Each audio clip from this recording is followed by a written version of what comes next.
Hollow Woods was not its real name. No one knew its real name. People near the edge of Karachi called it Hollow Woods.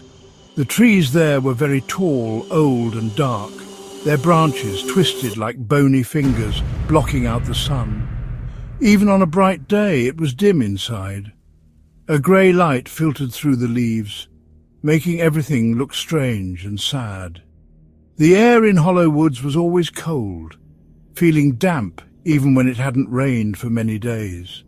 It was a place that seemed to hold its breath, waiting. People said the woods whispered. That's why they called it Hollow Woods. They said if you stood very still at the edge, you could hear it. It wasn't the sound of wind in the leaves. It was a different sound, like many people whispering secrets. You couldn't understand the words, but the sound made your skin feel cold and the hairs on your arms stand up. Most people stayed away from Hollow Woods. Children were told never to go near it. They said it was a bad place, a place where bad things happened. The feeling you got near Hollow Woods was not good.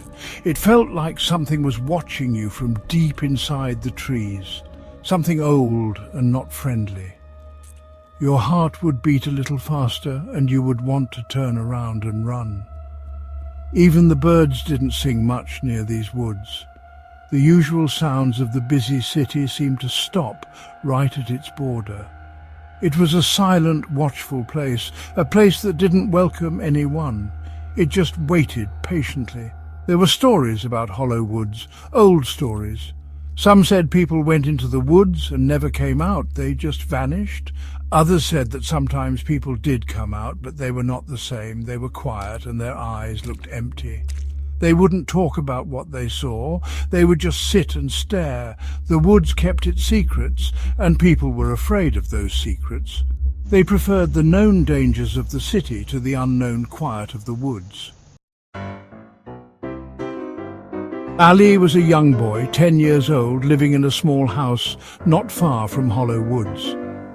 He was a curious boy, and sometimes his curiosity was stronger than his fear. He liked to explore and find new things. He had heard all the stories about Hollow Woods.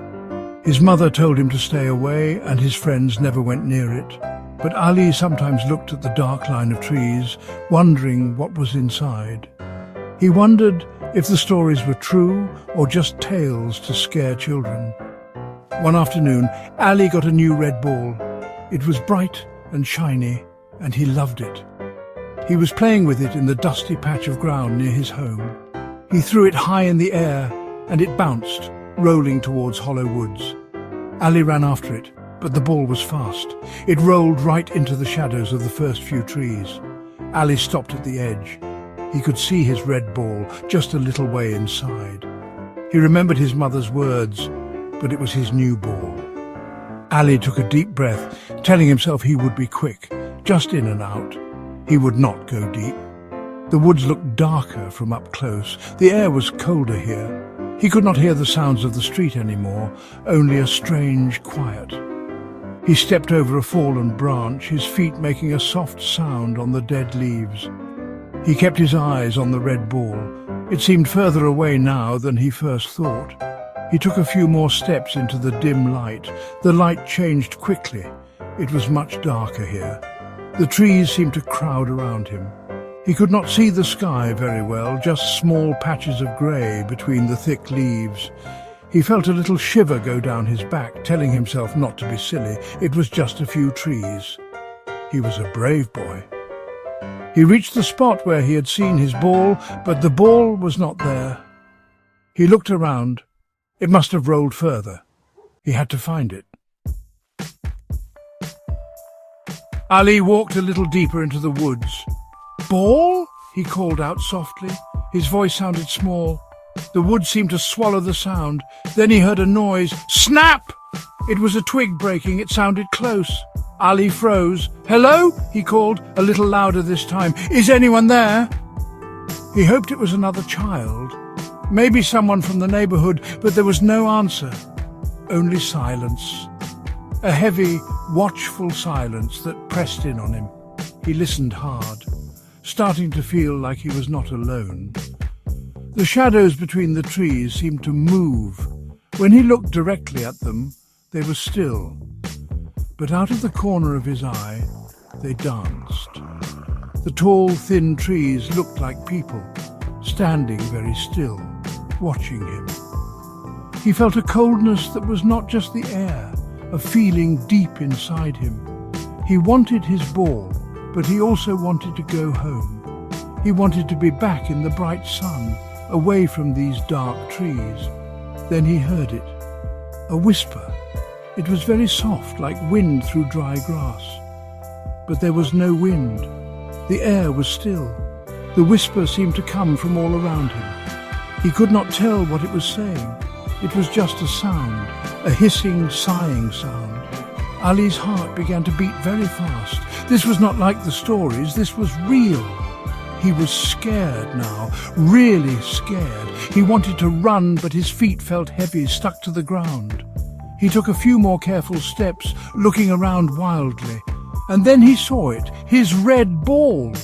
It was under a very old tree, a tree with a twisted trunk and black bark.